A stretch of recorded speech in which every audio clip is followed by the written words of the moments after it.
You're watching the Sobriety Social Podcast. Hey, what's up, everyone? This is Josh back again with the Sobriety Social Podcast. In today's episode, we're going to do another segment of Josh's Top 5. And in this episode, we're going to do the top 5 things I wish I would have known before I went to treatment. But before we get started, a couple of housekeeping things. I do want to start off by letting you guys know I am on daddy duty this afternoon. So I'm going to be keeping my eyes on the baby monitor, but if something gets choppy in the segment, that's because I had to step out for a second and take a peek at my little girl. But secondly, and a little more importantly, I wanted to say how unbelievably thankful I've been for you guys so far. You've shown me an amazing amount of love. The podcast has been live for just a couple of weeks, and I'm absolutely humbled and absolutely blessed by how much love you guys have shown me so far, and just your willingness to get on, listen to the episodes, and some of the feedback you guys have given me. So before I start anything today, I just wanted to take a second and to say thank you guys so much.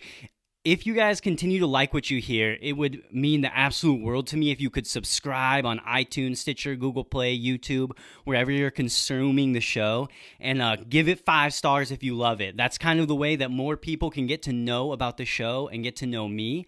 And so if you're getting any value out of this show whatsoever, please go give it 5 stars, subscribe. That would mean the absolute world to me. But yeah, I guess moving forward, let's get into it a little bit. So again, today we're going to do the top 5 things I wish I would have known before going to treatment. When the time came that I really hit rock bottom, I was sitting there, I was looking my wife in the eye, and I told her, Heaven, if I tell one more lie, I'm going to kill myself. I was so nervous about the idea of going to rehab. I had no idea what it was going to look like. And honestly, the only thing that I had in mind as far as treatment goes is sort of like what Hollywood has told me treatment would look like. In fact, there's one specific example that I imagine. I don't know if any of you guys out there are Office fans, but there's a scene in The Office where they're at an office party and Meredith lights her hair on fire. They have to do a little intervention for her, and Michael ends up coercing her into a car and taking her to a rehab center, and she's kind of dragging her into the rehab center. She doesn't want to go, but he's forcing her in there, and it kind of gives you this perspective of she's going to get like locked up in jail or something. And to be completely honest, that was my perception of inpatient treatment. I was going to have to be locked in this building. I couldn't leave my room. It was going to get locked behind me at night. It was just going to be like jail food slop on the tray. So I was incredibly nervous, and I really think that that perception is probably part of the reason that I waited so long to get help. I absolutely wanted to avoid any chance of having to go through that like prison-like process. But that leads me into the first thing that I wish I would have known before I went to the treatment center, and that is you have freedom. So I remember I was sitting on my couch. It was about 2 days before I flew out to Minnesota from Colorado to enter into treatment, and I was looking at pictures because I looked up the treatment center that I was going to go to online, and I was looking up pictures. I was looking at these things, and I was thinking to myself, this doesn't look like it's too bad, but I didn't really know anybody in my life who had gone through this process. I knew a few people, but not very many at all, and so I was so afraid of what that might look like.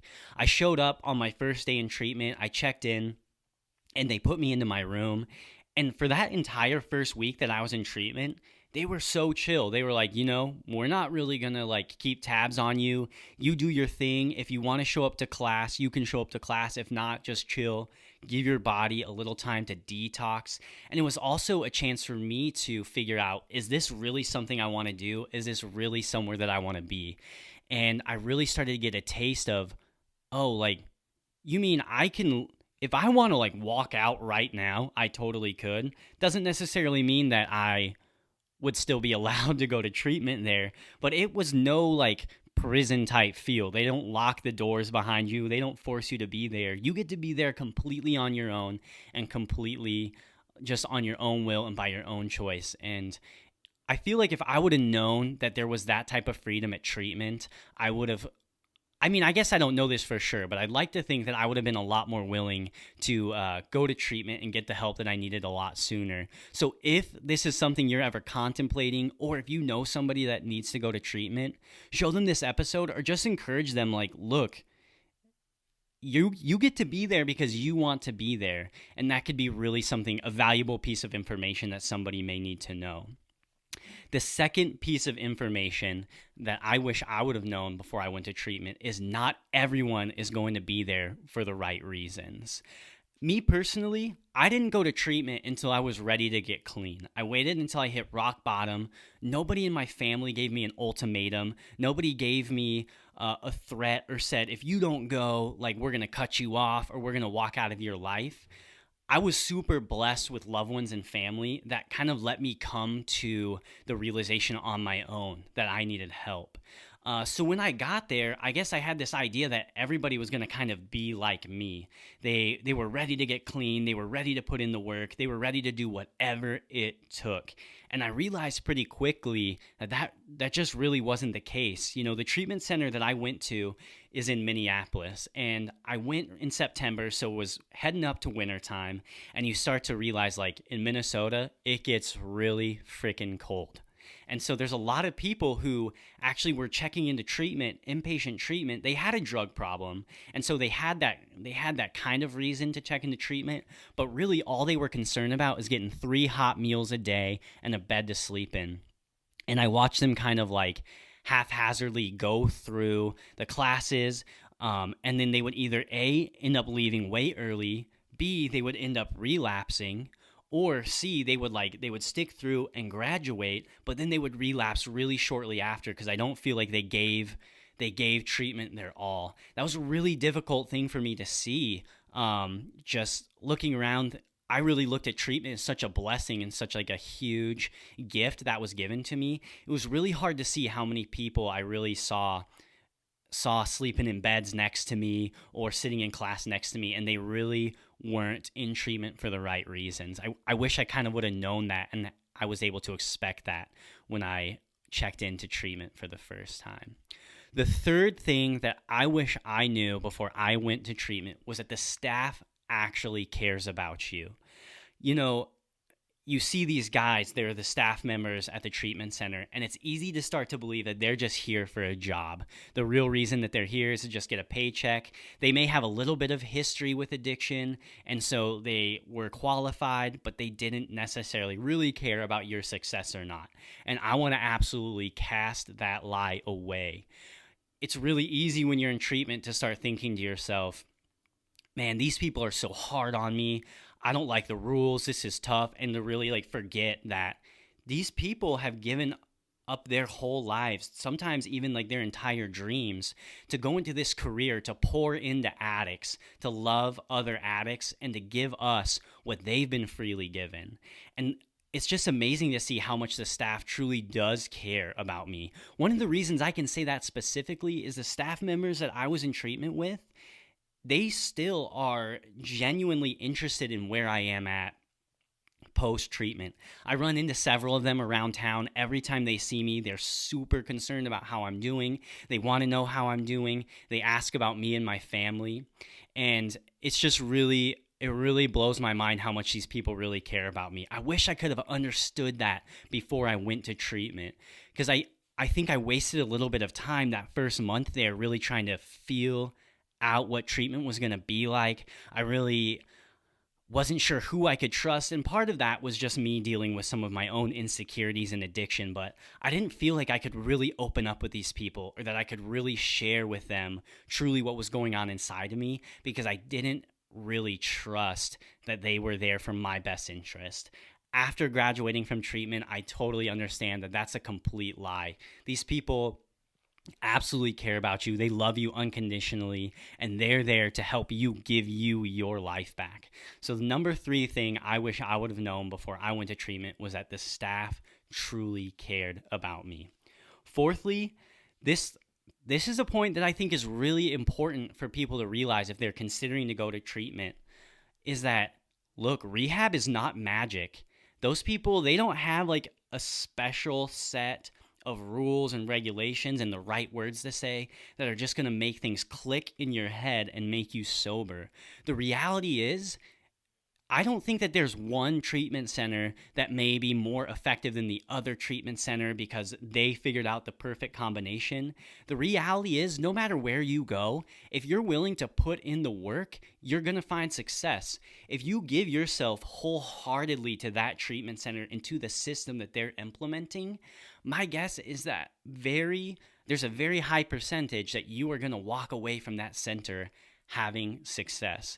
I heard a piece of advice in another podcast that I was listening to one day, and the host asked the guest, what's one piece of advice that you could give to somebody who may be addicted, but they're actually considering getting help? And the piece of advice that they gave was this: find somebody and tell them that you're at rock bottom and tell them that you want to get help. And then, this is the hard part, do exactly what they say, whatever it is. The minute that you give yourself over to that person, tell them your story and ask for advice, let go of your control and allow that person to give you advice. And whether you like it or not, do what they ask you to do. That's going to be the number one way for you to get clean, is for you to take that first step of giving up complete control. Because let's face it, us holding on to control is the reason that we ended up where we were in the first place. Like we say in AA, it was our best thinking that got us here. You guys, you need to be willing when you walk into these treatment centers, or when you ask for help, when you ask people for help, you need to be willing to do whatever they tell you to do. Giving up control is the number one thing that you need to do if you want to have long-term sobriety. Last but not least, the number 5 thing I wish I would have known before going into treatment, and this kind of ties in to one of the other points that I made of just that not everybody's there for the right reasons, but it's that you will see people relapse. One of the most difficult things to experience when you're in treatment, when you're there for the right reasons and you're there trying to get sober, is to look around and see all of these people who are giving up. They're relapsing. They decide that it's too hard. They decide what they're doing here is not worth it, and they want to go back to that old life. And you're living with these people. You live with them day in and day out. You break bread with them every single day.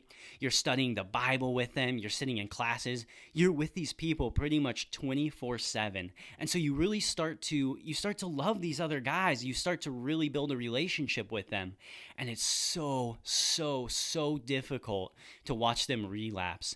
And one of the things you start thinking to yourself as well is like, what is going on different for me, or am I next? That was probably one of the biggest fears I had all along. Every time I saw somebody that I got close with in treatment relapse, is thinking, when is it my turn? When am I next? What happened in their life while they were here that caused them to decide to walk away? And when is that going to happen to me? And I think that if you're prepared for that, if when you're walking into treatment, you understand, look, there's going to be some people around here that aren't going to be here for the right reasons. There's a good chance they're going to relapse, but you understand that that isn't a reflection of who you are. You know that that doesn't necessarily mean that you have to live that reality as well. You're going to protect yourself from potential failure, and you'll also protect yourself from a little bit of hurt. Now, I want you to hear me clearly as well. I'm not saying that you shouldn't invest in relationships in treatment. I think one of the most beneficial things that you can do in treatment is to get connected with the people around you, because you start to understand there's other people here who are the same as me. They feel the same way as I do, and they've gone through the same things that I have. But I just want you guys to know that whatever decisions that they make is not a reflection of you. It doesn't mean that you've done anything wrong. It doesn't mean that you've made a mistake. And it doesn't mean that you're doing anything wrong while you're in treatment. You just keep remembering that taking care of yourself, you are there to get sober. You're there to find recovery, and you're there to find freedom. You need to be focusing on your family, your loved ones, and why you're truly there is to find freedom for yourself, and not to let other people's downfalls and slip-ups hold you back from finding the freedom that you need. You guys, I am so excited for you all to hear this episode. I'm super thankful for the chance to get to share these facts with you. Again, those were the top 5 things I wish I would have known before I went to treatment. If you know somebody who's considering going to treatment, feel free to pass this episode along to them so they can hear some of the things that I went through, some of the things that I experienced. If you've already been to treatment and you feel like it didn't work, maybe you can walk into treatment with a different light, looking at it through some of these perspectives as well. Anyways, thank you guys so much for tuning in, listening. I love you all so much. Once again, thank you so much for the love and support you've continued to show me. Appreciate you all so much. We'll talk to you soon.